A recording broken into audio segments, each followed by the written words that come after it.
বেলালে হাবসি তখন মুসলমান হয়নি। এই বেলালে হাবসি একজনের বাড়িতে কৃতদাস গোলামের কাজ করত, তার নাম হলো উমাইয়া বিন খালফ। উমাইয়া বিন খালফের বাড়িতে বেলালে হাবসি গোলাম ছিলেন। আর এই উমাইয়া বিন খালফ এত অত্যাচারী জালিম একজন সরদার ছিল যে গরিবদের উপরে, কমজোর মানুষদের উপরে, গোলামদের উপরে, বান্দীদের উপরে চাবুকের আঘাত করত আর অত্যাচার করত। এখনো সময়ে আল্লাহ পাকের হাবিব আমার দয়ার নবী মুস্তাফার আদর্শ, নবীর ইসলাম ধর্মের শান্তির প্রচার দেখে তখনকার গোলামরা বলেছিল, আল আমিন মুহাম্মদের কাছে যে আদর্শ পেয়েছি কোন সরদারের কাছে পাইনি। জোরে বলুন সুবহানাল্লাহ। আল্লাহ পাক আল্লাহ তাআলা একজন নবীকে পয়গম্বর পাঠিয়েছেন মক্কার জমিনে। আপনার কুরাইশ বংশে আসলেন।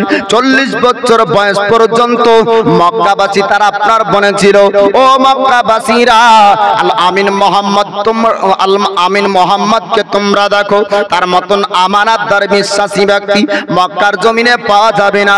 আল্লাহ পাক আল্লাহ তাআলা ওই সময় বলেছিলেন, হাবিব মক্কাবাসীরা আপনার কাছে কোনো, আপনার কাছ থেকে কোনো খারাপ আচরণ পাইনি। আল্লাহর হাবিবকে আল্লাহ পাক বললেন, হাবিব গো আপনি মক্কাবাসীকে জানিয়ে দেন আমি আল্লাহ আপনাকে পয়গম্বর করে, নবী করে মক্কার জমিনে পাঠিয়েছি। 40 বছর বয়স পূর্ণ হলো, আল্লাহ পাকের হুকুমে আল্লাহর হাবিব আপনার জানিয়ে দিলেন, অর্থাৎ নবুয়তের আপনার প্রকাশ ঘটলো। 40 বছরে নবী হননি, আল্লাহ পাক আল্লাহ তাআলা নবী করে পৃথিবীর জমিনে তিনার হাবিবুল্লাহকে পাঠিয়েছেন। তবে 40 বছর বয়স যখন পূর্ণ হলো, আল্লাহর হুকুমে আপনার নবুয়তের প্রকাশ ঘটলো। আমার নবী কুরাইশকে ডাক দিয়ে বলেছিলেন, ও কুরাইশের মানুষেরা, আমাকে আল্লাহ পাক আল্লাহ তাআলা কেন পাঠিয়েছে তোমাদেরকে জানাবো। তবে তার পূর্বে আল্লাহর হাবিব বললেন, ও কুরাইশের মানুষরা তোমরা একটু পাহাড়ের কিনারায় আসো। কুরাইশের মানুষ তারা পাহাড়ের কিনারায় গেল। যাবার পরে বলে, মুহাম্মদ ওকে আল আমিন একটু জানিয়ে দেন আপনি কিসের জন্য আমাদেরকে ডেকেছেন। আমার রাসূলুল্লাহ জানিয়ে দেয়, ও কুরাইশের মানুষেরা, আমি মুহাম্মদ যদি তোমাদেরকে বলি পাহাড়ের পিছনে লস্কর চুপিয়ে আছে, তোমরা কি বিশ্বাস করবে? তারা বলল, ওকে আল আমিন মুহাম্মদ, আজ পর্যন্ত মক্কাতে আপনি কোনোদিন মিথ্যা কথা বলেননি, আজ পর্যন্ত মক্কাতে কারো কাছে অন্যায় করেননি, আজ পর্যন্ত মক্কাবাসী কেউ আপনার কাছ থেকে খারাপ আচরণ পাইনি। ওগো আল আমিন মুহাম্মদ, আপনি যদি বলেন আপনার কথা কি বিশ্বাস করব? আপনার জবান দিয়ে ঝুট মিথ্যা কথা হবে না। জোরে বলুন। জগৎ গুরু মুহাম্মদ আমার আল্লাহ পাক আল্লাহ তাআলা শ্রেষ্ঠ মানব একজন পৃথিবীর জমিনে পাঠিয়েছেন, যার কাছ থেকে ইনসাফের শিক্ষা আপনার জগৎবাসী নিবে, যার কাছ থেকে হকের শিক্ষা আপনার জগৎবাসী নিবে। সন্তান মাকে কেমন ভালোবাসবে আমার রাসূলুল্লাহ শিক্ষা দিয়েছেন। বেটা আপনার বাপকে কেমন ভালোবাসবে আমার রাসূলুল্লাহ আপনার শিক্ষা দিয়েছেন। পৃথিবীর জমিনে আপনার সন্তান মায়ের কাছে, মা আপনার সন্তানের কাছে আপনার যে সম্পর্ক হবে, এতে কোনো ধর্মের আপনার ভাগ নাই বাবা। সমস্ত ধর্মের মানুষের কাছে আপনার বেটা মাকে আদম করবে, ঠিক না ভুল?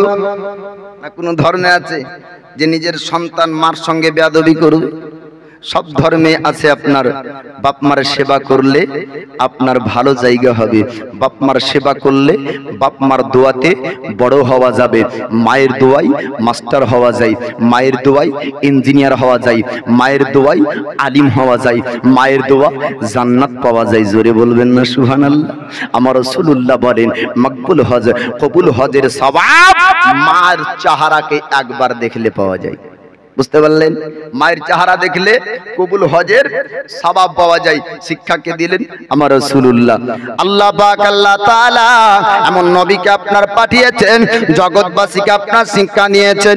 আমার রাসূলুল্লাহ বললেন, ও কুরাইশের মানুষেরা, আমি যদি বলি লস্কর চুপিয়ে আছে তোমরা কি বিশ্বাস করবে? কুরাইশের মানুষ তারা বলল, আল আমিন মুহাম্মদ আপনি মিথ্যা কথা বলেন না, আপনি যদি বলেন তবে আপনার কথা বিশ্বাস করব। আমার রাসূল রাসূল তিনি আপনার জানিয়ে দেন কোন লস্কর চুপিয়ে নাই লুকিয়ে নাই আল্লাহ পাক আল্লাহ তাআলা আমাকে পয়গম্বর নবী করে পাঠিয়েছে তোমরা আমার প্রতি বিশ্বাস করো পড়ো কালিমা ওই সময়তে কুরাইশের মানুষরা বলেছিল মুহাম্মদ আপনার কথা বিশ্বাস করব না আমার রাসূলুল্লাহ কাউকে আঘাত দেননি আমার ইসলাম বলে না কাউকে আঘাত দিবে তবে আমার রাসূলুল্লাহ কেমন ভালোবাসতেন বাবা সেই সময় মক্কাবাসীরা তারা আপনার দুশমনি করেছিল ইহুদি নাসারা দুশমনি করেছিল আমার রাসূলুল্লাহ আল্লাহর পয়গম্বর হাবিব গরিবদেরকে ভালোবাসতে লাগলেন গরিবদেরকে আপনার ভালোবাসতে লাগলেন গোলামদেরকে আমার রাসূলুল্লাহ যখন ভালোবাসতে লাগলেন গোলামরা বললেন ওগো আল আমিন মুহাম্মদ আপনার কাছে সুন্দর শিক্ষা আমরা নিতে চাই জোরে বলুন সুন্দর শিক্ষা কি দিবে আমার রাসূলুল্লাহ আল্লাহ পাকের আপনার আয়াত অবতীর্ণ হতো পবিত্র কোরআন আমার রাসূলুল্লাহ তিলাওয়াত করতেন আর কোরআনের তিলাওয়াত শুনে শুনে মানুষরা আপনার শিক্ষা অর্জন করতে লাগতো কি করতো কোরআনের শিক্ষা তখন মক্কায় একটি সময় ছিল জাহিলিয়াতের যুগ মানুষ আপনার ইলম জ্ঞান অর্জন করেছিল না আপনার ও মক্কার জমিনে আমার দয়ার নবীর উপরে একটা আপনার পবিত্র কোরআন নাজিল হচ্ছে এটা দুনিয়ার কোনো কালাম না লাউহে মাহফুজ থেকে জিবরিল আমিনের মারিফাতে আমার রাসূলুল্লাহর উপর অবতীর্ণ হতো 23 বছর ধরে কোরআন নাজিল হয় আর কোরআনের আয়াতগুলি যখন মানুষ শুনতো তখন বলতো ওগো আল আমিন মুহাম্মদ এমন সুন্দর মধুর বাণী আমরা দুনিয়াতে কারো কাছে শুনিনি জোরে বলুন সুবহানাল্লাহ বড় বড় সরদার বড় বড় শিক্ষিত বড় বড় জ্ঞানী ব্যক্তি আছে কিন্তু এমন সুন্দর তিলাওয়াত কারো কাছে পাওয়া যায়নি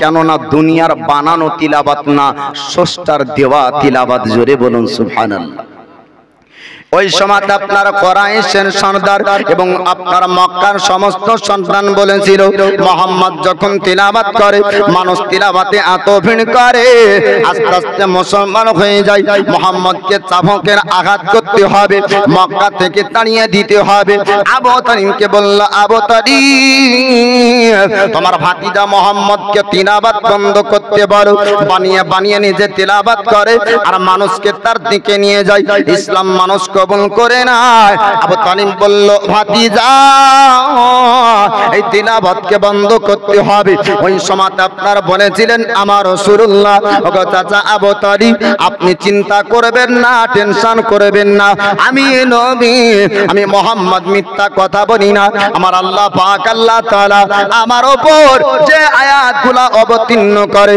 আমি মানুষের কাছে তিলাওয়াত করে করে শোনাই আমি মানুষকে তিলাওয়াত করে করে সেইগুলাকে বুঝিয়ে দিই আল্লাহ পাক আল্লাহ তাআলা বলেন ওমা ইয়ানতিকু আনিল হাওয়া ইন হুয়া ইল্লা ওয়াহয়ু ইউহা আমার আল্লাহ পাক বলেন মন গড়া মুহাম্মদ কিছু বলেন না বরং ওটাই বলেন যেটা তার উপর ওহী করা হয় জোরে বলুন সুবহানাল্লাহ আমার রাসূলুল্লাহর উপরে মক্কাবাসীরা যখন দুশমনি করতে লাগলো গোলামদেরকে আপন সরদার বলল ও গোলামেরা তোমরা সাবধান হয়ে যাও তোমরা হুঁশিয়ার হয়ে যাও মুহাম্মদের কালমা তোমরা পড়বে না ইসলাম ধর্ম গ্রহণ করবে না এখনো সময়ের মধ্যে আপনার যখন কমজোরদের উপর অত্যাচার শুরু করলো বেলাল হাবশী তিনি আপনার উমাইয়া বিন খালফের বাড়ির আপনার গোলাম ছিলেন কৃতদাস ছিলেন ওই সময় উমাইয়া বিন খালফ বলল ও সমস্ত গোলামেরা ওরা আমার বাড়ির বান্দি তোমরা শুনে নাও আমার বাড়িতে যদি তোমাদেরকে কাজ করতে হয়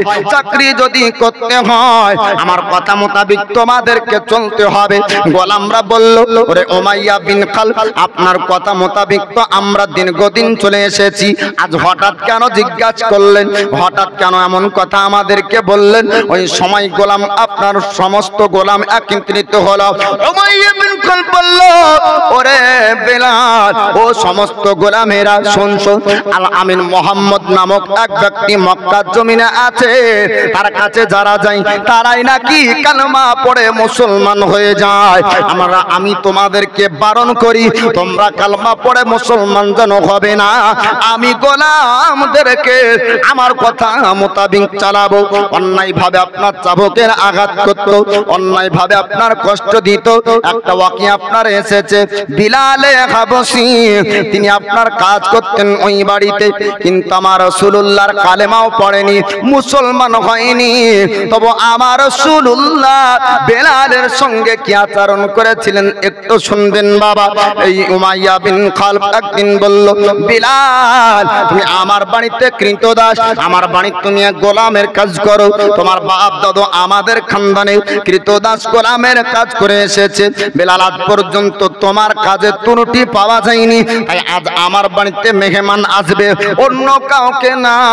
আজকে তোমাকে দায়িত্ব দেওয়া হবে, তুমি খাবারের রান্নার কাজটা তুমি করবে। বেলাল হাবশী বললেন উমাইয়া বিন খালফকে, ওগো মালিক চিন্তা করবেন না, আপনার যত মেহমান আসবে আমি সমস্ত মেহমানের খাবারের ব্যবস্থা আমি বিলাল করব। আপনার মেহমানের কোনো আচরণ ত্রুটি পাবে না, কোনো ব্যবহারে খারাপই পাবে না। আপনার যত মেহমান আসবে আমি সবার খাবারের ব্যবস্থা আমি করব, আপনি চিন্তা করবেন না। এবার মেহমান আসবে, খাবারের ব্যবস্থা বেলাল হাবশীকে আপনার করতে হবে। আমার রাসূলুল্লাহ সাহাবী আপনার বেলাল হাবশী হবেন। পরিবর্তন কেমন হবে? আল্লাহ পাক আল্লাহ তাআলা যখন কাউকে আপনার হেদায়েত দিবে, হেদায়েতের আপনার মাধ্যম আপনার দুনিয়াতে দিবেন। জোরে বলুন। সবকিছু আকাশ থেকে পড়বে না, কোন না কোন একটা মাধ্যম থাকবে। এ বেলাল হাবশী আপনার উমাইয়া বিন খালফের বাড়িতে তিনি আপনার কাজ করতেন। উমাইয়া বিন খালফের মেহমানের খাবারের ব্যবস্থা করবে, কিন্তু আল্লাহ পাক আল্লাহ তাআলা এই বেলাল হাবশীর শরীরের আপনার সঙ্গে সঙ্গে অরোগ অসুখ আল্লাহ দিলেন। এই রোগটা ছিল আপনার মাধ্যম আমার রাসূলুল্লাহর সঙ্গে সাক্ষাৎ হওয়ার। বাবা শরীর অসুস্থ হয়ে পড়লো, শরীর আপনার খারাপ হয়ে যায়, খাবার আপনার তৈরি করতে পারলেন না, রান্না করতে পারেন না। বেলাল হাবশীর কথা আপনার খবর চলে গেল। উমাইয়া বিন খাল এই জালিম বাদশা ছিল, অত্যাচারী আপনার সর্দার ছিল। এবার গোলামের কথা শুনলো, বেলাল খাবার করতে পারেনি, আপনার রুটি বানাতে পারেনি। চাবুক নিয়ে আসার পর বেলাল হাবশীর আপনার পিঠে চাবুক মারতে শুরু করলো। আর বেলালকে বলে, বিলাল একটু জানিয়ে দাও, আমি তোমাকে খাবার করতে বলেছিলাম, রুটি বানাতে বলেছিলাম, তুমি এখন পর্যন্ত রুটি বানাতে পারোনি। বেলাল হাবশী বলেছিলেন, মালিক আপনারটাই আপনি দেখলেন, আপনি একবার জিজ্ঞাসা করলেন না আপনার গোলামের পরিস্থিতি কেমন আছে? আমি তো রক্ত মাংসওয়ালা মানুষ, আমার শরীরটা খারাপ হয়েছে, রোগ হয়েছে, আমি খাবার তৈরি করতে পারিনি, আমার শরীরটা খারাপ হয়েছে, আমি ময়দা শানতে পারিনি। উমাইয়া বিন খালফ বলল, ওরে বেলাল তোমার শরীর যতই খারাপ হোক না কেন, আমার বাড়ির গোলাম যদি তুমি থাকতে চাও তবে তোমাকে কাজ করতে হবে। বেলাল হাবশী বলেছিলেন, না না আমার শরীরটা চলে না, আমি কাজ করতে পারবো না, রুটি তৈরি করতে পারবো না, আমার শরীরে শক্তি আমার কাজ করে না। ওই সময় উমাইয়া বিন খালফ বলেছিল, বিলাল তবে তোমাকে রাজপ্রাসাদে রাখা যাবে না, তোমাকে আমার বাড়িতে রাখা যাবে না। ওই জায়গা থেকে বেলাল হাবশীকে আপনার বাড়ির বাইরে বার করে দিল। বেলাল হাবশী রাস্তায় আসার পরে একটা জায়গায় আপনারা বসে গেলেন আর আল্লাহ পাকের কাছে কান্না করে, মাবুদ তুমি দুনিয়াতে কত মানুষ পাঠিয়েছো, আমাকেও তুমি দুনিয়াতে পাঠালে, তবে আমি এমন একজন গরিব ব্যক্তি, আমি গোলামের কাজ করে খাই, আমাকে চাকরের কাজ করতে হয়, আমার পিঠে এত আঘাত করলো, চাবুক মেরেছে, আমাকে এত কষ্ট দিল। আল্লাহ আমার শরীরটা যদি খারাপ না হতো আমি তো ঠিকই কাজ করতাম, তবে শরীর খারাপ হওয়ার জন্য কাজ করতে পারি না, আমি গরিব হওয়ার জন্য জন্য আমার উপরে এত চাবুকের আঘাত আসে। ওই সময় রাস্তার যত মানুষ আপনার চলছিল, রাস্তার মানুষরা ডাক দিয়ে বলে, বিলাল, কি ব্যাপার গোলাম বিলাল, তুমি এখানে বসে বসে রাত তুমি কাটিয়ে দাও, এখানে বসে দিন কাটিয়ে দাও, তুমি কি কাজ করবে না? তুমি যদি কাজ না করো তো খেতে পাবে না। বেলাল হাবশী ওই সময় বলেছিলেন, ও রাস্তার মানুষেরা, ও রাস্তার মানুষ তোমরা শোনো, আমি বেলাল কাজ করতাম একটা বাড়িতে, উমাইয়া বিন খালফের বাড়ির আমি গোলাম ছিলাম। উমাইয়া বিন খালফের বাড়ির আমি কৃতদাস চাকরের কাজ করতাম, কিন্তু আমাকে অন্যায় ভাবে চাবুকের আঘাত করেছে। রাস্তায় যাওয়া মানুষ জিজ্ঞাসা করলো, বিলাল, একটু তোমার দুঃখের কথাটা জানিয়ে দাও, তোমার চোখ দিয়ে পানি ঝরে যায়, তোমার মনের কষ্টের কথাগুলা একটু খুলে খুলে বলো। মানুষ যখন বাবা দুঃখের কথা কারো সামনে বলে তখন ওই ব্যক্তির শুনতে ভালো লাগে, কিন্তু কেউ কারো পাশে থাকে না। ঠিক না ভুলবা? নিজে সুখে খেলে মনে হয় ভালো, আপনার প্রতিবেশীর মধ্যেও আপনার খাবার হয় কি হয় না জানতে হবে না? বা খালি মক্কা মদিনায় গিয়ে হজ কামালে জান্নাতি নবাব, পাশের বাড়ির গরিব ব্যক্তির ঘরে যদি খাবার না হয় ওটাও দেখতে হবে। আবু বকর সিদ্দিক 8 কিলোমিটার করে প্রত্যেক রাত্রিতে পায়ে হেঁটে হেঁটে মানুষের দ্বারে দ্বারে দেখতেন খাবার হয়েছে কিনা। খালি টাইটেল হাজি হলে হবে না। বা এ বেলালে হাবশীর মনের দুঃখ যখন বলে, ও রাস্তার যাওয়া মানুষেরা, আমিও তো একটা বাড়ির গোলাম ছিলাম, আমিও এক জায়গায় কাজ করতাম, তবে আমার এই পিঠে অন্যায় ভাবে অনেক চাবুকের আঘাত করেছে এবং তার বাড়ি থেকে আমাকে তাড়িয়ে দিয়েছে। আমি রাস্তায় বসে বসে আমি দিন রাত অতিবাহিত করছি, কেননা আমার বাড়ি ঘর নাই, যাব কোথায়? ওই সময় রাস্তার যাওয়া মানুষেরা আপনার বলেছিল, বিলাল, তুমি কি অন্যায় করেছো, তুমি কি ভুল করেছো, কিসের জন্য তোমাকে মারলো তো জানিয়ে দাও। বেলাল হাবশী ওই সময় জানিয়ে দেয়, ও রাস্তার মানুষেরা, আমি তো কোনো ভুল কাজ করিনি, আমি তো উমাইয়া বিন খালফকে আঘাত করিনি, আমি তো তাকে গালি দিইনি, আমি তো দুঃখ কষ্ট কিছুই দিইনি। ওরে রাস্তার মানুষ তোমরা শোনো শোনো, আমার শরীরটা খারাপ হয়ে গেল, আমি মালিকের একটা হুকুম শুনতে পারলাম না, তার জন্য আঘাত করলো। আমার শরীর যদি ভালো থাকতো আজ পর্যন্ত কোনদিন উমাইয়া বিন খালফ আমার কাজের দোষ ত্রুটি আজ পর্যন্ত পাইনি।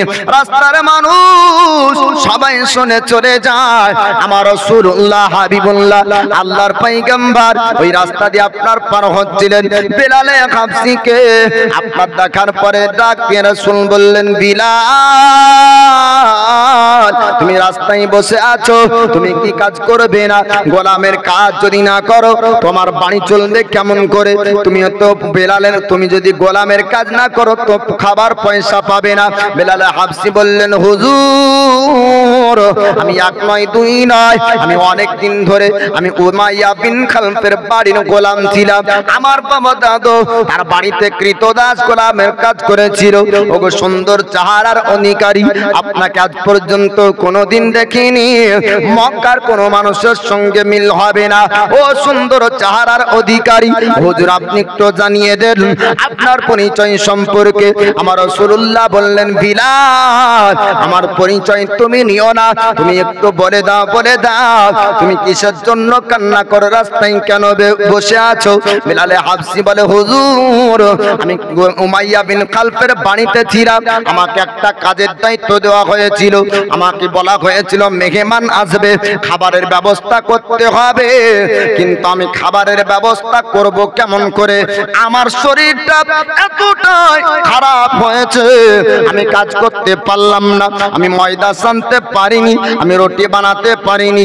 আমার রাসূলুল্লাহ বললেন, বিলাল, তবে তোমাকে কিসের জন্য আঘাত করলো? বলে, হুজুর, অন্য কোনো দোষ ছিল না, একটাই দোষ, আমার শরীর খারাপের জন্য তার রুটি বানাতে পারিনি। আমার রাসূলুল্লাহ জানিয়ে দেয়, আরে বেলাল গো, তোমার মালিক তোমার উপর অন্যায় করেছে। বিলালে হাবশী তিনি আপনার বললেন, ও সুন্দর চেহারার অধিকারী মানুষ, আপনার কাছে একটু জানতে চাই, আপনার কাছে একটু শুনতে চাই, আমার এর মধ্যে কোনো অন্যায় ছিল? আমার রাসূলুল্লাহ বললেন, না না। এবার বেলালে হাবশী বলে, হুজুর, হুজুর আমাকে বাড়ি থেকে বের করে দেয়। আমি রাস্তায় বসে বসে আজ 2 দিন অতিবাহিত হয়ে গেল, আজকে 3 দিন চলছে। আমি রাস্তায় বসে আছি, কত মানুষ আমার কথা জিজ্ঞাসা করলো, আমি মনের কথা গোলা তাদের সামনে খুলে খুলে বলেছি, কিন্তু কোন ব্যক্তি আমার মুখে খাবার উঠিয়ে দেয়নি। আমার রাসূল আপনার শোনার পরে ওই জায়গায় আপনার থামলেন না, বেলাল হাবশির সামনে দিয়ে পার হয়ে চলে যায়। বেলাল হাবশি ডাক দিয়ে বলে, হুজুর একটু দাঁড়িয়ে যান, আপনি একটু দাঁড়িয়ে যান, আপনি সবার মতন দেখছি, আপনিও চলে যান। আপনাকে দেখার পরে মনে করলাম আপনি সবার মধ্যে হয়তো আলাদা। কত মানুষ আসে, সবাই জিজ্ঞাসা করলো, কিন্তু কেউ খাবার আমার মুখে এখন পর্যন্ত দেয়নি। আপনার চেহারা দেখে মনে করলাম মক্কায় কারো সঙ্গে মিল হয় না, আপনার চেহারা দেখে মনে করলাম আপনি সবার থেকে আলাদা। হুজুর তবে আপনিও তো চলে যান, আপনি সবার মধ্যেই দেখছি একজন আমার রাসূলুল্লাহ হাবিবুল্লাহ, তবু আপনার পিছন ফিরে তাকালেন না। সামনে যাবার পরে অনেকটা সময় পর হলো আমার রাসূলুল্লাহকে দেখা যায় এই বেলাল হাবশির জন্য হাতে খাবার নিয়ে বেলালের কাছে হাজির। একবার জোরে বলবেন না বাবা। বেলাল হাবশি তখনও মুসলমান হয়নি। আমার রাসূলুল্লাহর কাছে আদর্শের শিক্ষা পাওয়া গিয়েছে, যদিও তোমার ধর্মের ব্যক্তি না হয়, যদি রাস্তাঘাটে বিপদে অবস্থায় থাকে, যে ধর্মেরই হোক না কেন, মানুষ হয়ে মানুষের উপকার করা দরকার। ঠিক না ভুল বাবা? আপনি রোডে চলছেন, রোড অ্যাক্সিডেন্ট হয়ে কেউ আছে, রক্ত ঝরছে, ও কোন ধর্মের ব্যক্তি পরে যাচাই করবেন, আগে আপনি মানুষ, সে মানুষ, আগে তাকে উঠান, তার চিকিৎসার ব্যবস্থা করুন। ঠিক না?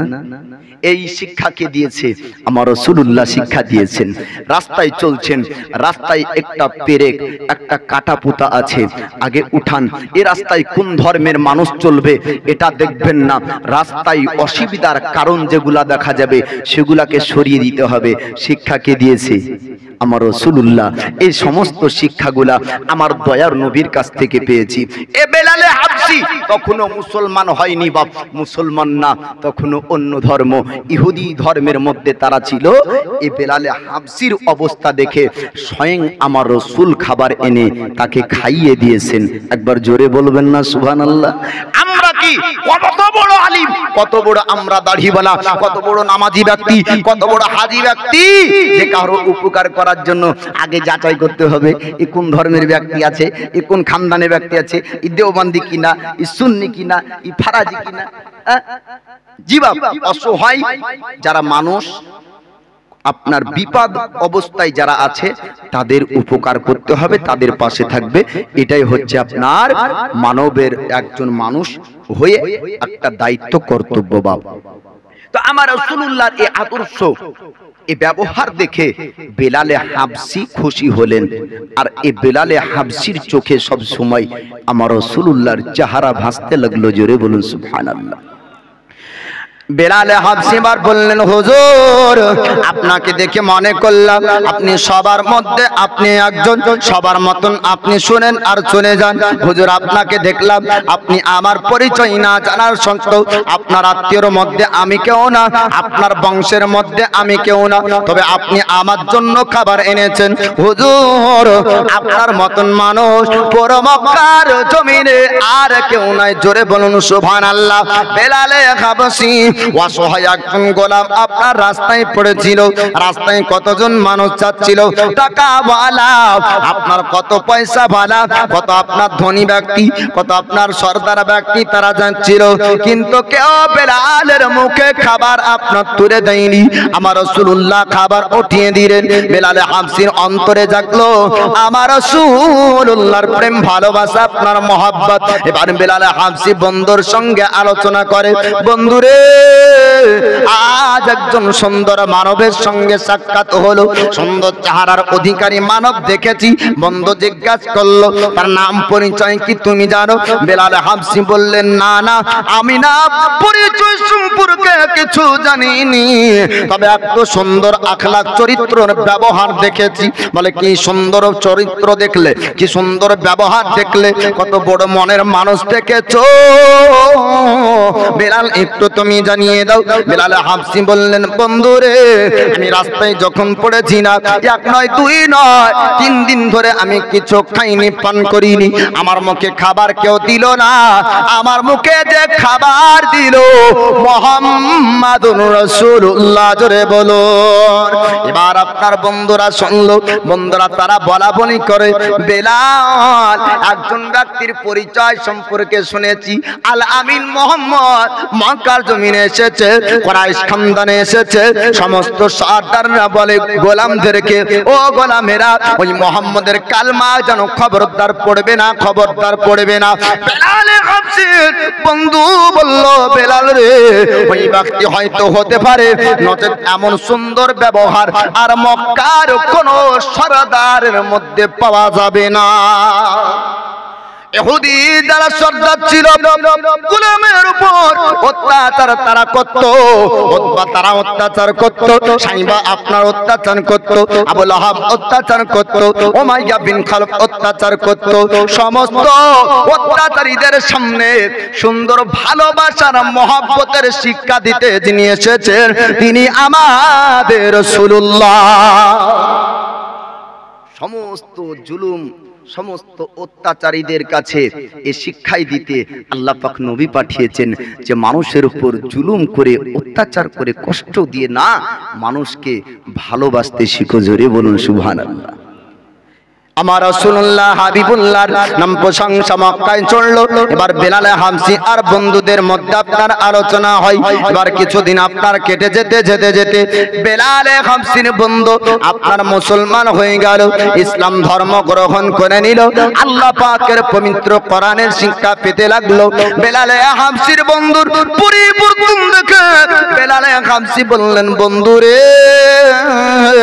একটু তুমি জানিয়ে দাও, আমি তোমাকে পরিবর্তন হতে দেখতে পাই। পূর্বের আপনার ব্যবহার তোমার ছিল আলাদা, এখনকার ব্যবহার আলাদা, তুমি পরিবর্তন কেমন করে হলে একটু বলো বলো। বেলাল হাবশীর বন্ধু বলে বিলাল আমাকে পরিবর্তন করেছে অসাধারণ একজন মানব, নাম তার মোহাম্মদ, জোরে বলুন সুবহানাল্লাহ।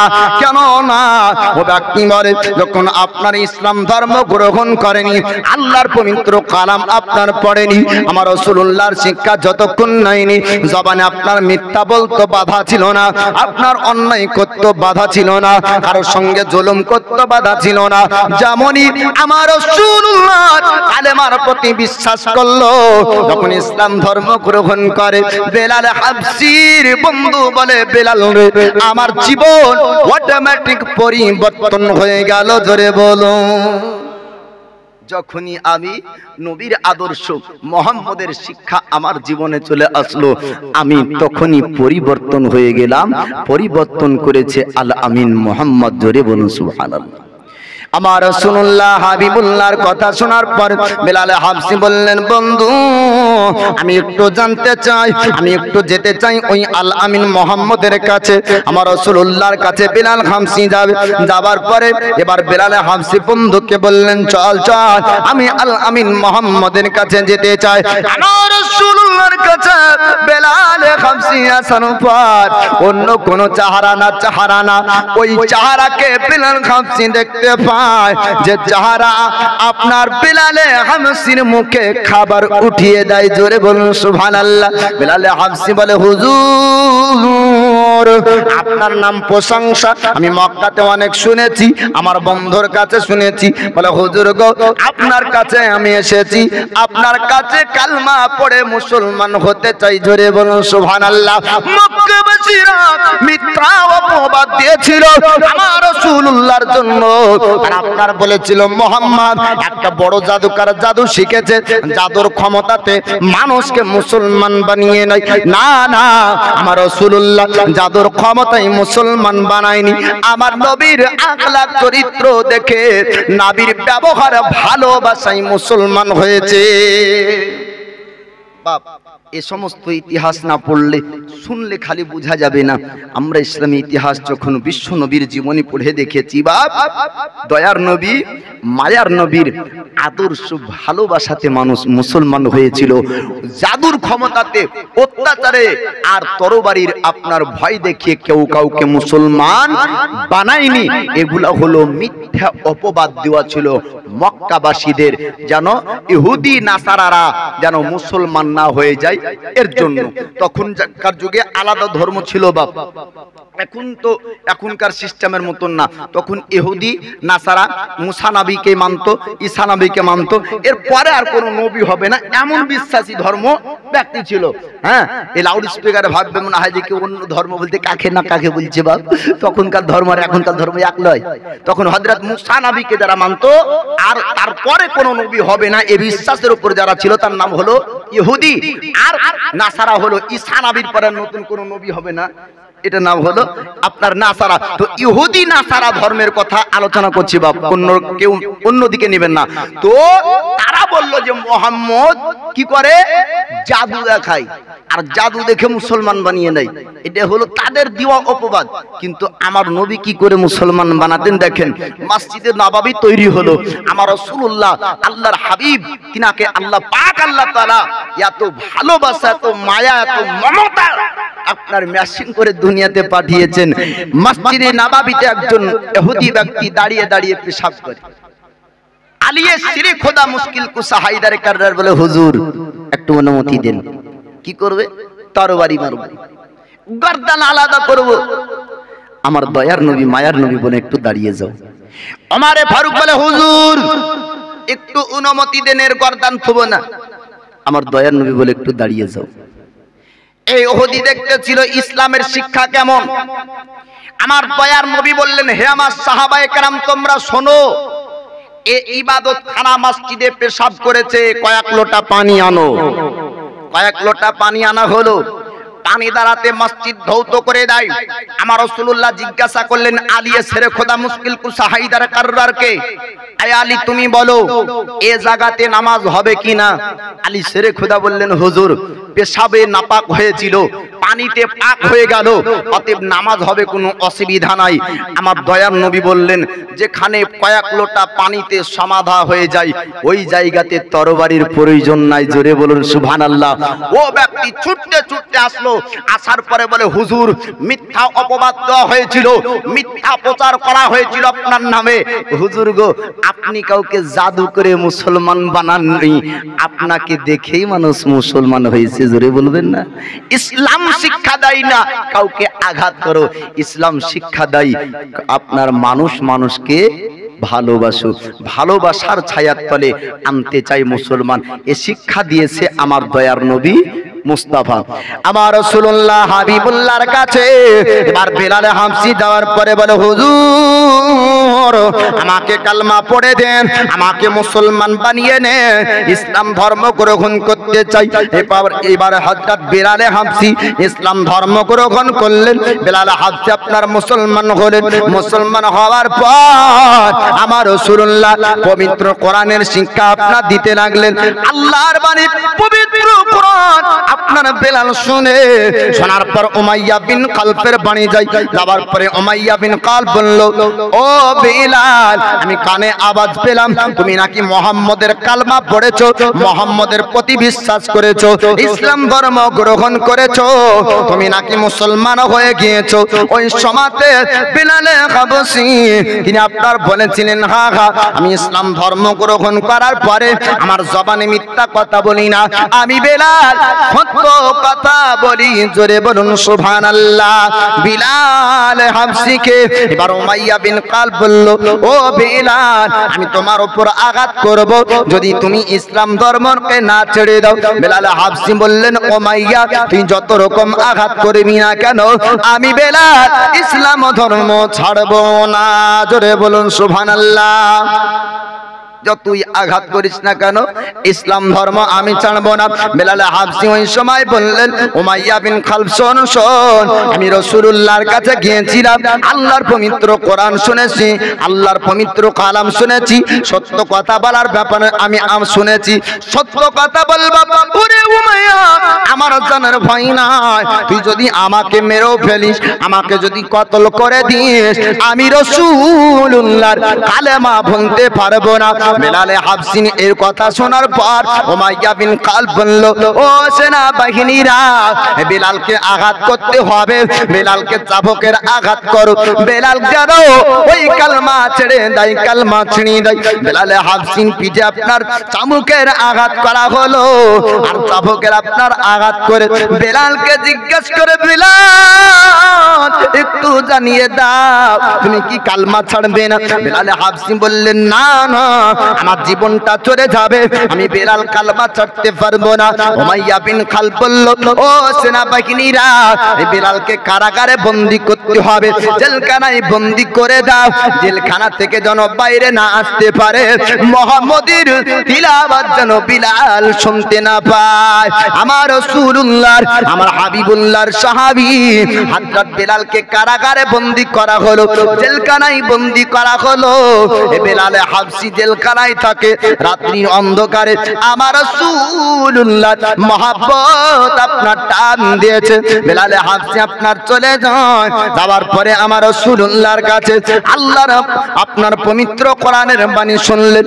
রাত্রির মধ্যে আবার বিলাল হাবশি কারাগারে আসবে, রাস্তার মধ্যে উমাইয়া বিন খালদ রাস্তায় দাঁড়িয়ে সেনাবাহিনী নেবার পরে উমাইয়া বিন খালদ জিজ্ঞাসা করলো, বিলাল, এই রাত্রি বেলাতে তুমি কোথায় থেকে আসছো, একটু সত্য কথা বলে দাও। বিলাল হাবশি নবীর সাহাবী বলেছিলেন, উমাইয়া, তোর কারাগারে আমাকে বন্দী করেছিস, কিন্তু তোর কারাগার আমাকে রাখতে পারেনি, তোর জেলখানা আমাকে রাখতে পারেনি। আমি রাসূলুল্লাহ পবিত্র কোরআন শোনার জন্য গিয়েছিলাম। জোরে বলো, তোর কারাগার আমাকে রাখতে পারেনি, আমি রাসূলুল্লাহর কাছে গিয়েছিলাম হাদিসের বাণী শোনার জন্য, আমি রাসূলুল্লাহর কাছে গিয়েছিলাম কোরআনের আয়াত শোনার জন্য। এবার উমাইয়া বিন খালদ বলল, বিলাল, একটু তুমি জানিয়ে দাও কালমা ছাড়বে কিনা, একটু জানিয়ে দাও কালমা তুমি ছাড়বে কিনা। ইসলাম ধর্ম যদি তুমি ত্যাগ করতে পারো, তবে বিলাল তোমার উপর আঘাত হবে না। বিলাল, যদি ইসলাম ধর্ম ছাড়তে পারো, তোমার উপর আঘাত হবে না, নচেত তোমার উপর আঘাত হবে। বিলাল হাবশি বলছে, জীবন নবীর জন্য কোরবান করতে পারি, ইসলামের জন্য জীবন কোরবান করতে পারি, কিন্তু কালেমা ইসলাম ছাড়তে রাজি না। একবার জোরে বলুন সুবহানাল্লাহ। মাহফিল ঝিমিয়ে গিয়েছে বাপ, উর্দু দুকলি নাচ শুনেন তো। আর যুবক ভাইদেরকে বলবো সুবহানাল্লাহ বলবেন, আকাশ আর জমিনের খালি জায়গা নেকিতে আল্লাহ পাক ভরপুর করে দেন। নারায়ে তাকবীর বলবেন, 80টি নেকি পাওয়া যায়। অনেক ব্যক্তি আবার ভাবে যে মৌলবীকে ভাড়া করে নিয়ে এসেছি, উই একা বলু জি, মৌলবী যখন যখন সুবহানাল্লাহ চাই তখন তখনই পাই। তো এরা মনে করে যে মৌলবী যখন চাইছে তখনই পাইছে, তার মানে কি মৌলবী যখন চাই তখন পায়, মানে সুবহানাল্লাহ কোন মৌলবীকে দেয়? সুবহানাল্লাহ মৌলবীকে দেয় না। বা সুবহানাল্লাহ বললে নিজের সওয়াব হয়, আল্লাহু আকবার বললে নিজের নেকি হয়, দরুদ পড়বেন তো নিজের নেকি হবে বাপ। তো ঝুমঝুম আওয়াজে আপনার একবার দরুদের নাজরানা পেশ করুন, যেখানে দরুদ হয় সেখানে রহমত হয় বাপ। এই মাহফিলটা সাজিয়েছেন কিসের জন্য? আপনাদের মারহুম মারহুমা পিতা মাতা দাদু দাদিদের দোয়ার জন্য, বা একটা উন্নতির উদ্দেশ্যে, বা আপনাদের জীবনকে পরিবর্তন করার উদ্দেশ্যে। বাপ, যে সমস্ত মুসলমান ভাই এখানে রয়েছেন দরুদের নাজরানা পেশ করবেন, তাহলে কি হবে? সেই জায়গাতে আল্লাহর রহমত বর্ষিত হবে। যাহা জিক্রে মাহফিল হতা হে ওহা খুদ খোদা করিব হতা হে। জিকির আজকার মাহফিল যেখানে হয়, আল্লাহর রহমতি ফারিস্তা উপস্থিত থাকে। জোরে বলুন সুবহানাল্লাহ। জাহরা के बाबा सुने इल्तिजा मदीना बुला लीजिए। जोरे बोलूं सुभान अल्लाह। মাহফিলে মানুষ নাই বাপ, তো শেষ করতে হবে। নাতটা শুনবেন, তারপরে বক্সিয়ে দিতে হবে, অর্থাৎ দোয়া করতে হবে বাপ। জি, ছেলেরা কাউকে মানে কেউ উঠাউঠি করবেন না আর যাবেন না, নাতটাই শেষ, তারপরে শেষ করব। জি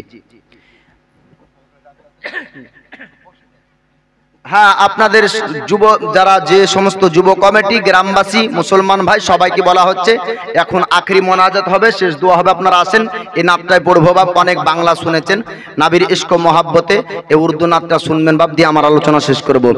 জাহারা কে বাবা শুনে ইলতিজা মদিনা বুলা लीजिए। आका कहीं मर न जाए गुलाम आपका मदीना बुला लीजिए। सताती है मुझको, रुलाती है मुझको ये दुनिया, बहुत आजमाती है मुझको। सताती है मुझको, रुलाती है मुझको ये दुनिया, बहुत आजमाती है मुझको। हो दुनिया की बातों से टूटा हुआ मदीना बुला लीजिए। आका कहीं मर न जाए गुलाम आपका मदीना बुला लीजिए। बड़ी बेकसी गे, बड़ी बेकरारी न कट जाए आका ये हुई उमर सारी। बड़ी बेकसी गे, बड़ी बेकरारी न कट जाए आका यूं उमर सारी। कहा जिंदगानी का कुछ है पता मदीना बुला लीजिए। आका कहीं मर न जाए गुलाम आपका मदीना बुला लीजिए। जगरा के बाबा सुने इल्तिजा मदीना बुला लीजिए। मदीना बुला लीजिए। ना इतना मैं माँ और बाबा को चाहो, तुम्हें जितनी न चाहो किसी को न चाहो। ना इतना मैं माँ और बाबा को चाहो, तुम्हें जितनी न चाहो किसी को न चाहो। मेरे बाल बच्चे हो तुम पर फिदा मदीना बुला लीजिए। आका कहीं मर न जाए गुलाम आपका मदीना बुला लीजिए। तो যাই হোক, হায়াত বাকি, ফের মুলাকাত বাকি বাপ। অনেকক্ষণ ধরে, দীর্ঘক্ষণ ধরে আপনারা বসে আছেন, আপনাদেরকে কি দোষ বলবো? সময়টা হলো ঠান্ডার সময়, তারপরেও সন্ধ্যা থেকে অনেকক্ষণ ধরে আপনারা শুনেছেন। যাই হোক, আলোচনা শেষ করতে হবে। শেষ দোয়াতে শরীক হন, কেননা শেষ ভালো যার, সব ভালো তার। আমাদের আখেরি মোনাজাত এখনই হবে, তাড়াতাড়ি মঞ্চে হাজির হয়ে যাও।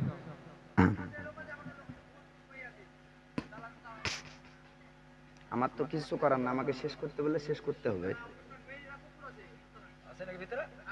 তো যাই হোক, ও তো মা বোনেদের জন্য ঘটনাটাকে তাহলে একটু ওকে এটাকে সামনে নিয়ে যাই, তারপরে শেষ করবো বাপ।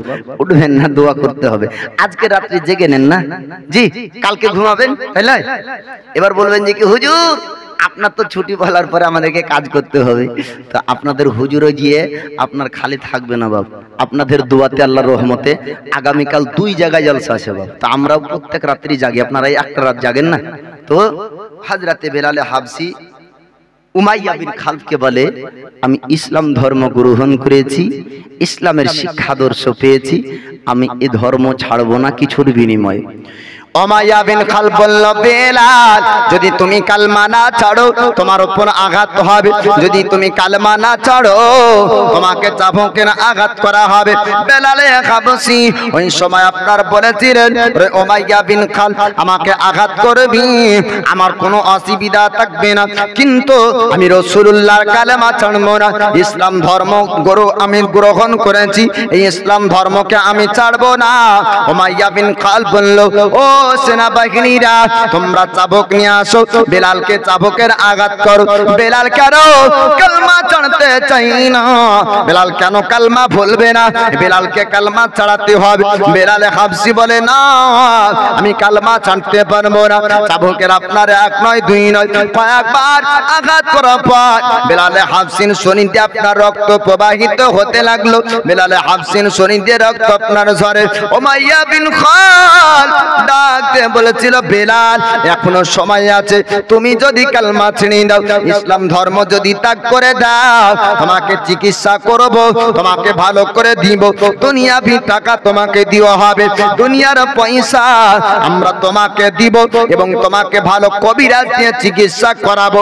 বেলাল তোমাকে মক্কার একজন ধনী বানাবো, আর গোলাম থাকতে হবে না, আর তোমাকে চাকরের কাজ করতে হবে না, তোমাকে একজন সম্মানের পদের তোমাকে রাখা হবে, ইজ্জত তোমাকে দেওয়া হবে, সম্মান তোমাকে দেওয়া হবে। বেলাল একবার জানিয়ে দাও, তুমি কি মুসলমান ধর্ম ত্যাগ, ইসলাম ধর্ম ত্যাগ করবে? তুমি কি কালমা ছাড়বে? বেলাল হাবশী বলেছিলেন, ওরে উমাইয়া আমায় যত কষ্ট দিবি দে, কিন্তু আমি রাসূলুল্লাহ ভুলবো না। যত আঘাত করবি আমাকে কর, কিন্তু আমি কালমা ছাড়তে পারবো না।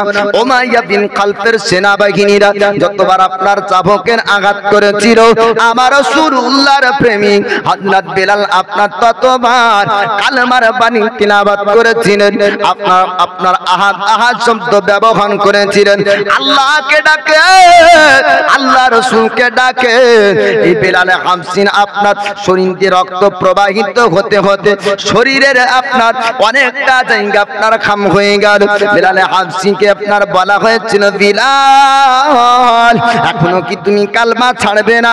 এখনো কি তুমি ইসলাম ধর্ম ত্যাগ করবে না? বেলালে হাবশী বলেছিলেন, না না আমি জীবন দিতে রাজি, আমার রাসূলুল্লাহকে ছাড়তে রাজি না। বেলালে হাবশীর কথা শোনার পর উমাইয়া বিন খালফ আপনার বলেছিল, ও সেনাবাহিনীরা সারা রাত বেলালকে রাখতে হবে, সারা রাত বেলাল হাবশীকে কাছে বেঁধে দাও, রাত অতিবাহিত হবে, সকালবেলায় জিজ্ঞাসা করব বেলাল কালমা ছাড়বে কিনা। কতক্ষণ পর্যন্ত এই মুহাম্মদের আপনার মহব্বত থাকবে এটাও দেখা যাবে, ইসলামের ভক্তি কতক্ষণ পর্যন্ত বেলাল রাখতে পারবে এটাও একবার দেখা যাবে। যদি যন্ত্রণা কষ্ট যখন চটপট করবে, এই বেলালের কাছ থেকে মুহাম্মদের মহব্বত উঠে যাবে, ইসলামের মহব্বত চলে যাবে। বেলাল নিজের জানের পানা চাইবে, জানের ভিক্ষা চাইবে, তখন বেলালকে আমরা চিকিৎসা করব। উমাইয়া বিন খালফ বলল, ও সেনা বাহিনীরা একটা গাছের সঙ্গে বেঁধে দাও, সারা সারা রাত বেলাল থাকবে গাছে বাঁধা। এবার গাছে আপনার বাঁধা হলো আমার রাসূলুল্লাহর প্রেমিক হযরত বেলাল হাবশীকে, রাত আপনার অতিবাহিত হয়ে যায়। উমাইয়া বিন খালফ বলল, ও সেনা বাহিনীরা চলো বেলালের কাছে যেতে হবে। সারা সারা রাত বেলাল হাবশীর শরীর দিয়ে রক্ত প্রবাহিত হয়, চিকিৎসার কোনো ব্যবস্থা ওখানে নাই, এখনো পর্যন্ত কেউ তাকে চিকিৎসা করেনি। বেলাল সারা রাত চিন্তা হয়তো করেছে যে সকালবেলায় কালমা ছেড়ে দিবে, এরকম চিন্তা ভাবনা ছিল। উমাইয়া বিন খালফ যাওয়ার পর সেনাবাহিনীদেরকে বলল, এবার বেলালকে একটু তুলে ধরো, বেলালকে একটু তুলে ধরো। গাছের সঙ্গে বাঁধা বেলাল সারা রাত আপনার শরীরে রক্ত ঝরেছিল। বেলালে হাবশী ওই সময়তে বলেছিলেন ইশারা করে, ওরে উমাইয়া সারা রাত কেন, সারা রাত কেন, জীবন থাকা পর্যন্ত পর্যন্ত যদি তুই চেষ্টা করিস আমি বেলাল আমার ঈমান কিনতে পারবি না। জোরে বলুন।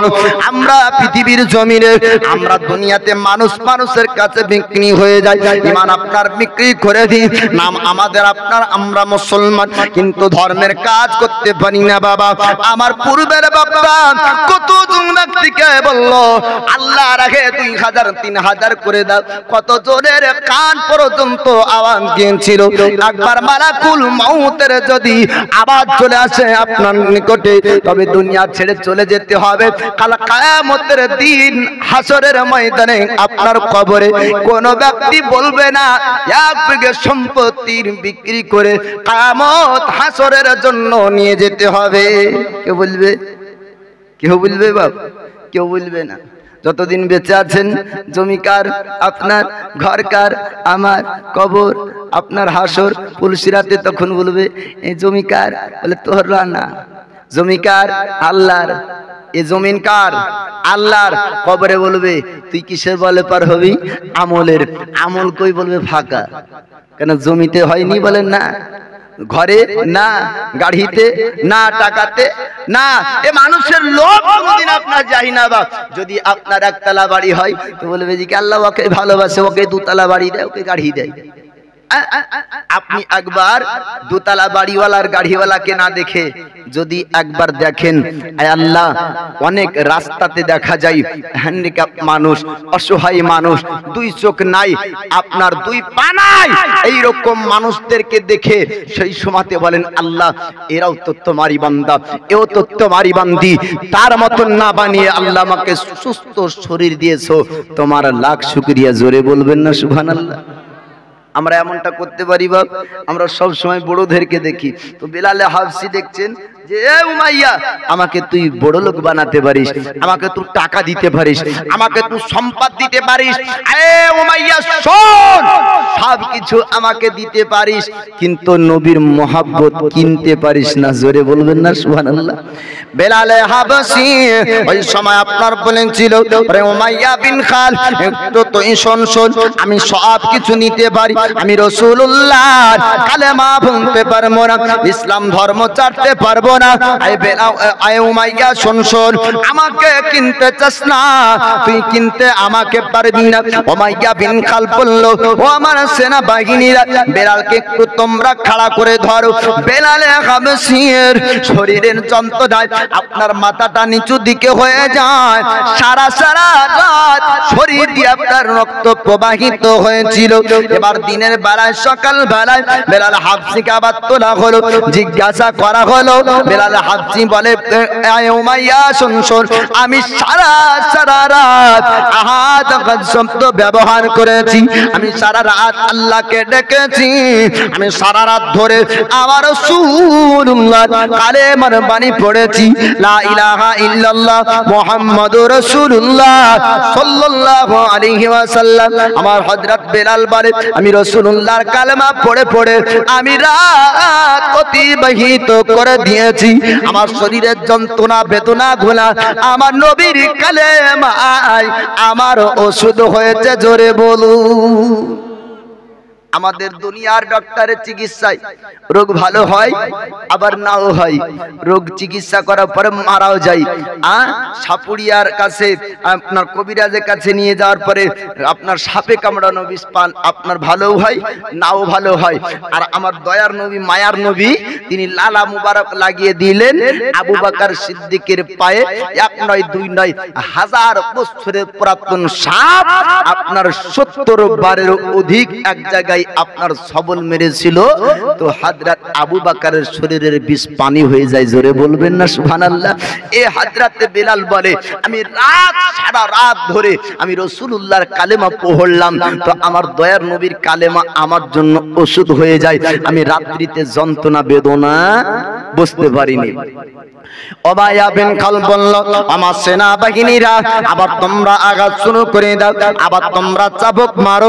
বেলালের শরীরে আপনার চাবুকের আঘাত আবার পরের দিন আপনার শুরু হয়ে গেল। রাত্রিতে সারা রাত রক্ত ঝরল। পরের দিন সকাল বেলায় আবার চাবুক মারে, পানি পান করে না। ওই বেলাল হামসিকে আপনার খাবার দেয় না, খাবার আপনার খাননি, পান আপনার করেননি। বেলালে হামসি না খাওয়া না পান করা ব্যক্তি আপনার শরীরটা শুকিয়ে যায়, হলকমটা আপনার শুকিয়ে যায়। বেলালে হামসিকে আবার চাবুক দিয়ে আঘাত করা হলো। এ বেলালে হামসি তিনি আপনার মরুভূমির বাড়িতে কাবালা শরীর দিয়ে আমার রাসূলুল্লাহকে ডাক দেন। দুই চোখ দিয়ে আপনার পানি ঝরে যায়। আল্লাহর হাবিব পয়গম্বরে আজমের নাম স্মরণ করে বেলাল এত যন্ত্রণা এত কষ্ট আপনার সহ্য করে। বেলালে হামসির কাছে আসার পরে উমাইয়া বিন খালফের সেনাবাহিনীরা বলল, ও বেলাল শেষবারের মতন জানিয়ে দাও, শেষবারের মতন তুমি বলে দাও, ওই কালমা যদি চড়াও উমাইয়া বিন খালফ তোমাকে গোলাম থেকে আজাদ করে দিবে, দামি দামি কবিরাজ দিয়ে দেখাবে, চিকিৎসা করে তোমাকে ভালো করবে, তোমাকে পয়সা দিয়ে ধনী বানিয়ে দিবে। বেলাল একটু জানিয়ে দাও তুমি কালমা ছাড়বে কি না, একটু জানিয়ে দাও ওই রাসূল বলবে কি না। হযরত বেলাল বললেন, না না আমি রাসূলুল্লাহর কালমা ছাড়বো না, ইসলাম ধর্ম ত্যাগ করবো না।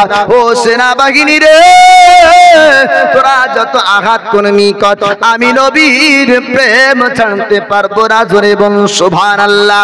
উমাইয়া বিন খালফ বলল, এর ভাবে বেলাল কালমা ছাড়বে না, দুটো ঘোড়া আনতে হবে, ঘোড়ার পায়ে রশি বেঁধে দাও, বেলালের হাতে রশি বেঁধে দাও। বেলালের হাতে আপনার রশি বাঁধা হলো, আর দুটো ঘোড়ার আপনার পায়ে রশি বাঁধা হলো। সারা মরুভূমি চক্কর লাগিয়ে দেয়, সারা মরুভূমির পানিতে এ বেলালে হাবশিকে আপনার চক্কর লাগাতে শুরু করলো। পুরো আপনার মরুভূমির পানিতে বেলালের শরীরের ঘাওয়ালা শরীর দিয়ে মরুভূমির তাপাওন আপনার পানিতে চলতে শুরু করে। ঘোড়া দিয়ে বেলালকে এপার থেকে ওপার পর্যন্ত নিয়ে যায়, ওই পার থেকে এপার পর্যন্ত নিয়ে আসে। যে সমস্ত হাজির আপনার মক্কায় গিয়েছে, যারা আপনার মদিনায় গিয়েছে, মরুভূমির বাড়ির তাপ তারা আপনার ভালোই বলতে পারবে কেমন আপনার তাপ হতে পারে। উট চড়া মানুষের চলা ওখানে সম্ভব হয় না। রোদের যখন তাপ হয় খালি পায়ে চলতে পারে না। যদি খালি পায়ে মরুভূমির বালিতে আপনার আরবে চলে, তবে তার পায়ে আপনার ফোসকা পড়ে যাবে। বেলালে হাবশির শরীরে আপনার ফোসকা পড়ে যায়, শরীরে যন্ত্রণা বেদনায় ছটফট করে। উমাইয়া বিন খালফ বলল, ও আমার সেনা বাহিনীরা, তোমরা একটু জিজ্ঞাসা করে দেখো বেলাল এতক্ষণ মনে হয় কালমা ছাড়ার সিদ্ধান্ত নিয়েছে। বেলালকে জিজ্ঞাসা করা হলো, বেলাল আর আপনার শরীর চড়ে না, জবান আস্তে আস্তে চড়ে, আমার রাসূলুল্লাহর কালমা তেলাওয়াত করে। বেলালে হাবশি বলেছিলেন, ও সেনা বাহিনীরা, আমাকে তোরা ডিস্টার্ব করিস না, আমি যত আঘাত তোদের কাছ থেকে পাই তার থেকে বেশি শান্তি পাই আমি রাসূলুল্লাহর কালমা পড়ে। জোরে বলো। এ হলো আপনার নবী প্রেমিক ব্যক্তি। এবার বেলালে হামসিকে মরুভূমির বালিতে যত আঘাত আপনার করে, ততবার আপনার কালেমা পড়ে, যত আপনার আঘাত করে, আঘাত আঘাত শব্দ আপনার ব্যবহার করলেন। বেলালে হামসির জন্য উমাইয়া বিন খালফ বলল, ও সেনাবাহিনী তোমরা শোনে না, এ বেলালকে তোমরা আর কালমা ভোলাতে পারবে না, আর তোমরা ইসলাম ধর্ম ত্যাগ করাতে পারবে না। ওই মুহাম্মদের কাছে এমন সুন্দর তিলাওয়াত শুনেছে, মুহাম্মদ আর তিলাওয়াত ভুলবে না, মুহাম্মদকে ছাড়বে না। বেলাল আর কালমা ভুলবে না, আর কালমা ছাড়বে না। তোমরা আর বেলালকে ওখানে মেরো না, তবে এক কাজ করো, পারি একটা পাথর তার বুকে চাপিয়ে দাও, মরুভূমির বালি থেকে জানো আর না উঠে অন্য গোলামদেরকে মুসলমান না বানায়। এ বেলালের আপনার বুকের কাছে একটা বড় পাথর আপনার আনা হলো, পাথর আপনার চাপিয়ে দেয়, এই পাথর চাপানো থাকবে। বেলাল পাথর যখন বুকে আপনার চাপানো হলো, আরো ছোট্ট যন্ত্রণা সহ্য না করতে পেরে বেলালের চোখ দিয়ে শুনো পানি ঝরে, হাত চলা বন্ধ হয়েছে, আপনার চলা বন্ধ হয়েছে, হাত আপনার চলে না, কাজ করে না। উমাইয়া বিন খাল বলল, ও সেনা বাহিনীরা একটু যাও যাও, বেলালকে শেষবারের মতন জিজ্ঞেস করে দেখো ওই বেলাল কালমা ছাড়বে কিনা। যদি এখনো কালমা ছেড়ে দেয় তার তো ট্রিটমেন্ট চিকিৎসা হবে, বেলালকে ভালো করে দিব। বেলালে হাবশি ইশারা করে বলেছিলেন, না না, এই পাথরের তলে বেলালের জীবন কোরবান হবে, কিন্তু কালেমা ছাড়া না। এই কালিমার সাথে জোরে বলো, এই কালেমার সাথে বেলাল এ জগৎ থেকে যেতে চাই। কালমাকে ত্যাগ করে না, কালমাকে ইনকার অস্বীকার করে না। এ বেলালে হাবশির আপনার নবীর প্রতি প্রেম, ইসলামের প্রতি ভালোবাসা। বেলালে হাবশির বুকের ওপর পাথর আর জবানে এই আপনার দয়ার নবী মায়ার নবীর কালেমার তিলাওয়াত। জোরে বলুন সুবহানাল্লাহ। আল্লাহর নবী হাবিবুল্লাহ তিনি বলেন, লা ইউমিনু আহাদুকুম হাত্তা আকুনা আহাব্বা ইলাইহি মিন ওয়ালিদিহি ওয়া ওয়ালাদিহি ওয়ান নাস আজমাইন। রাওয়াহুল বুখারী। নবী পাক বলেন, তোমরা ততক্ষণ পূর্ণ মুমিন নও যতক্ষণ তোমার পিতামাতা, দাদু দাদি, নানা নানি, আত্মীয় স্বজন, ধন সম্পদ অপেক্ষা বেশি আমাকে ভালো না বাসবে। নবীর মহাব্বত, নবীর প্রেম, নবীর ভালোবাসা, নবীর ইশক আপনার সবার থেকে বেশি নবীর জন্য রাখতে হবে। কেননা বাপ, মা, ভাই, বোন, আত্মীয় স্বজন যাই বলেন না কেন, দয়ার নবীর মতন আপন কেউ হবে না। জোরে বলুন সুবহানাল্লাহ।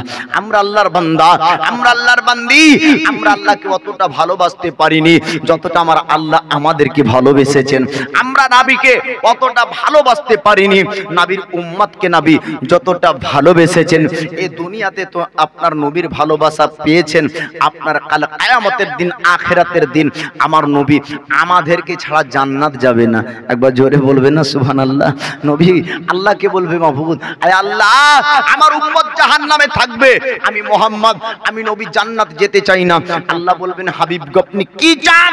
আল্লাহ পাকের হাবিব বলবেন, আয় আল্লাহ, আমার উম্মতকে জাহান্নাম থেকে আমি জান্নাতে নিয়ে যেতে চাই। কি নিয়ে যেতে চাই? জাহান্নামে আমার উম্মত পড়ে থাকবে, আমি রাসূল দেখতে পারবো না, আমি নবী জান্নাতের আরাম নিব না। আমি জান্নাতের আরাম তখনই নিব যখন আমার সাথে আমার উম্মত জাহান্নাম থেকে জান্নাতে যাবে। আল্লাহ পাক বলবেন, হাবিব গো, আপনি সাজদা থেকে মাথা উত্তোলন করুন, আপনি যা চাইবেন আপনাকে তাই আতা করা হবে, দেওয়া হবে। হাদিস শরীফের মধ্যে আছে, আমার দয়ার নবী বলেন, আন আনাসিন আন্নান নাবিয়্যা সাল্লাল্লাহু তাআলা আলাইহি ওয়াসাল্লাম قال قال শাফাআতি লি আহলিল কাবাইর মিন উম্মতি।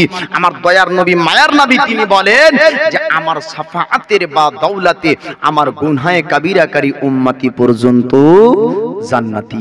আমার দয়ার নবীর সুপারিশে আমরা জান্নাতি হতে পারবো, দয়ার নবীর সুপারিশে নবীর উম্মত জান্নাতি হতে পারবে। তবে নবীর উম্মত হয়ে নবীর প্রেম মোহাব্বত অন্তরে রাখা আর আল্লাহর বান্দা বান্দি হয়ে আল্লাহর ইবাদত পরিপূর্ণ রাখা। বিনা আল্লাহর ইবাদতে আল্লাহ ছাড়া নবী পাওয়া অসম্ভব, আর নবী ছাড়া আল্লাহ পাওয়াও অসম্ভব। আল্লাহকে নিতে হলে নবী সহ নিতে হবে, নবী ছাড়া আল্লাহ পাবেন না। আর খালি নবীকে নিবেন বলবেন আল্লাহর হুকুম না মেনে, এটাও হতে পারে না। নবীকে নিতে হলে আল্লাহর ইবাদত, আল্লাহর হুকুম পালন করতে হবে।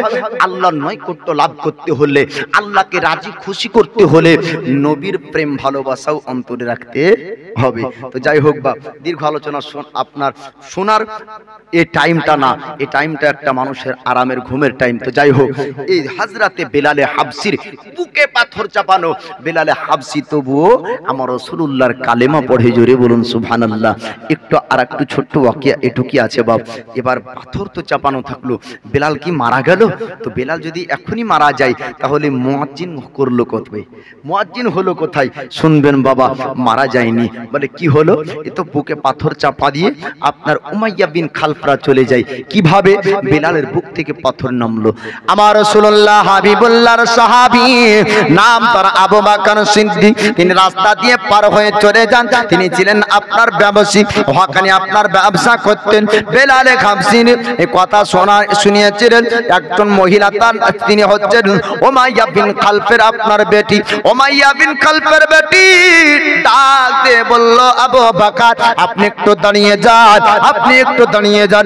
আপনাদের সঙ্গের সাথীকে, আপনাদের একজন বন্ধুকে আমার আব্বা অন্যায় ভাবে কষ্ট দিয়েছে।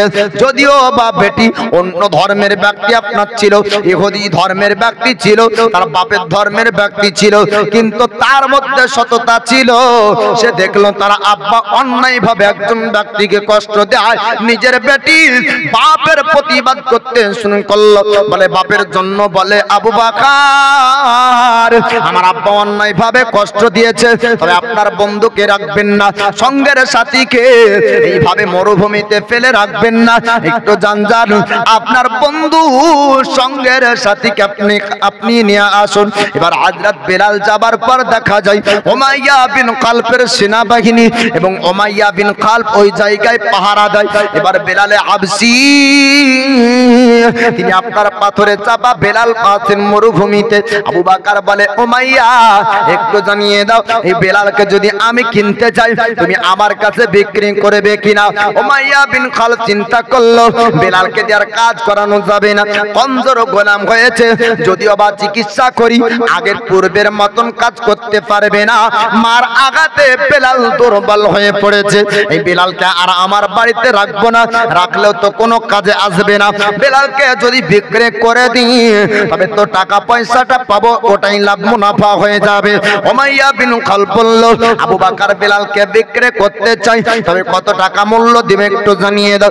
আবু বকর বললেন, উমাইয়া আজকে সারা দিন যত আমার ব্যবসায় লাভ মুনাফা হয়েছে আমি সমস্ত টাকাগুলা তোমাকে দিতে চাই, বিনিময়ে আমি আবু বকর বেলাল নিতে চাই। জোরে বলুন।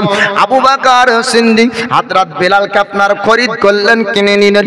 নেবার পর বেলালকে জিজ্ঞাসা করে, বেলাল একটু তুমি জানিয়ে দাও তুমি কোন জায়গায় যেতে চাও। বেলাল ইশারা করে বললেন, ও আবু বকর আমি অন্য কোন জায়গা না, কোন জায়গা না, আমি রাসূলুল্লাহর চেহারা মুবারক দেখতে চাই।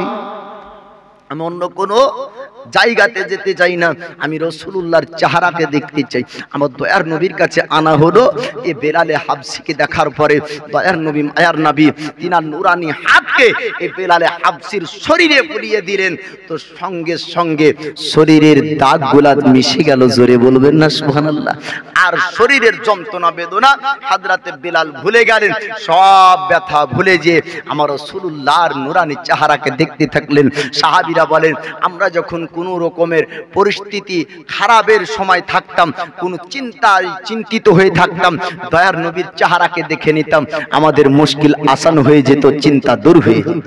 এমন প্রেম, এমন ভালোবাসা সাহাবীদের মধ্যে ছিল নবীর প্রতি।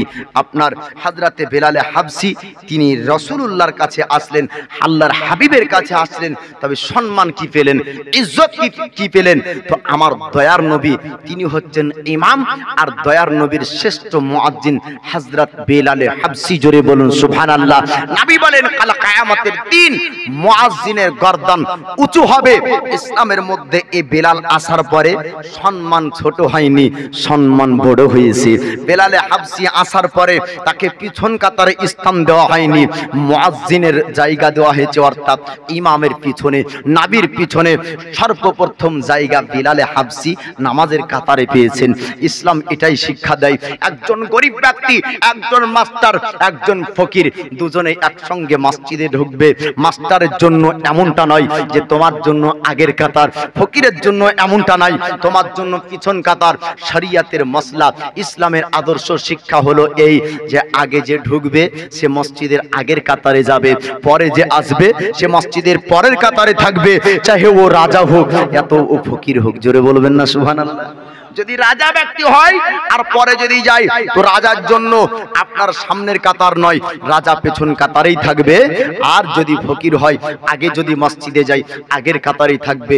ইসলাম এই শিক্ষা আমাদেরকে দিয়েছে। আমরা ইসলামের মধ্যে আছি, আমরা মুসলমান, ইসলামের আদর্শ আমাদের মধ্যে থাকা চাই। আমরা কোনো ব্যক্তিকে গালি দিব না, আমরা কোনো ব্যক্তিকে আঘাত করব না, আমরা ছোট বড়কে সম্মান করব, বড় ছোটকে স্নেহ ভালোবাসা দিব। বলেন ইনশাআল্লাহ। আমরা কি করব? আমাদের ধর্মের কাজ, যে আমরা মুসলমান, নামাজ আমাদের উপর ফরজ। বাড়ির ভিতরে হলেও নামাজ পড়বো, মাঠে হলেও নামাজ পড়বো, মসজিদে হলেও নামাজ পড়বো, আল্লাহর হুকুম পরিপূর্ণভাবে পালন করব। আমরা যদি আল্লাহর ইবাদত পরিপূর্ণভাবে পালন করি, আমরা যদি আল্লাহর রশি মজবুত ভাবে ধরি, ইহকালেও আমরা ভালো থাকবো, পরকালেও আমরা ভালো থাকবো। আল্লাহ পাক, আল্লাহ তাআলা আমাদের তাকদীর, আমাদের নসিবে যেন পরকারে দয়ার নবী, মায়ার নবীর শাফাআত নসিব করেন। সকলে পড়ুন আমিন। আসুন ভাইরা, যুবকেরা, এবার আখরি মোনাজাত শেষ দোয়া হবে। আখরি মোনাজাত শেষ দোয়াতে শুরু খাও। আল্লাহ পাক, আল্লাহ তাআলা যেন আমাদের এই দোয়াকে কবুল করে অতীতের